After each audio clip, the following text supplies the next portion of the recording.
मैं जो प्रश्न उठाया है, जिस पर मैं बात करने जा रहा हूँ, बहुत ही गंभीर मामला है। शिक्षा का उद्देश्य व्यक्ति के संपूर्ण व्यक्तित्व के विकास से जुड़ा होता है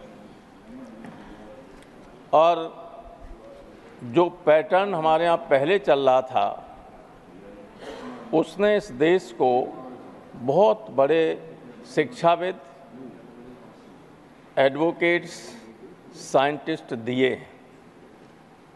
लेकिन नई शिक्षा पद्धति में और ख़ास तौर से जो कॉम्पिटिटिव एग्जामिनेशंस हैं, उनमें जो सिस्टम चालू किया है, उसने सारी पुरानी व्यवस्था को और जो एक्सप्रेस करने की क्षमता होती है अभ्यर्थी की या स्टूडेंट की, उसको ख़त्म कर दिया है। ऑब्जेक्टिव क्वेश्चंस जो पूछे जाते हैं, ये जो नकल और कॉपीइंग या ये सब होती है, अब पेपर लीक होता है, इसका सबसे बड़ा कारण ही ये है कि 15 मिनट में 100 सवालों का टिक मार्क करा के दे दिए, उत्तर लीक हो गया। आप जब पढ़ते थे तो कम से कम 200-250 शब्दों में किसी सवाल का जवाब देना होता था, उससे ज़्यादा भी।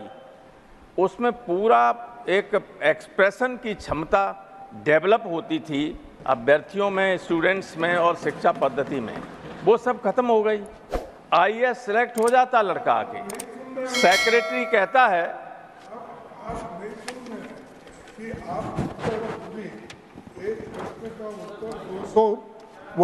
Sir, nothing will go on record, and I listen to everything, and I go through every subject of it. Sorry, sir, don't cast aspersions on me that way. You are saying I am not listening.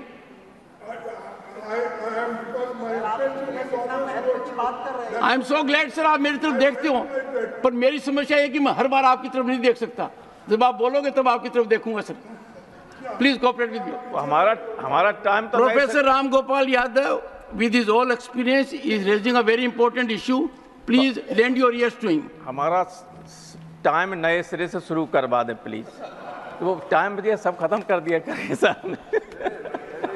तो मैं ये कह रहा था कि sir IAS में select होके आ जाता है, सेक्रेटरी उससे कहता है, मान लो डायरेक्टर होके आया, सेक्रेटरी कहता है कि एक लेटर जाना है, उसे उसका ड्राफ्ट बना के ले आओ।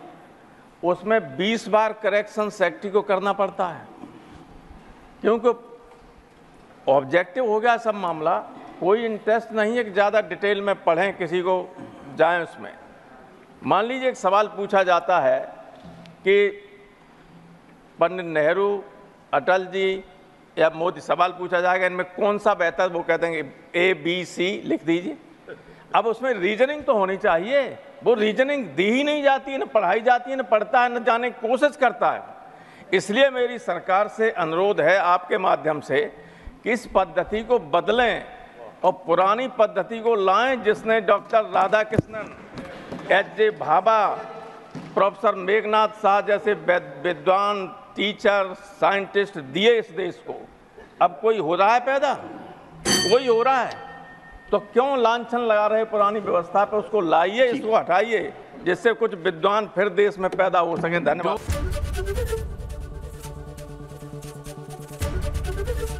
एबीपी गंगा, खबर आपकी, जुबान आपकी।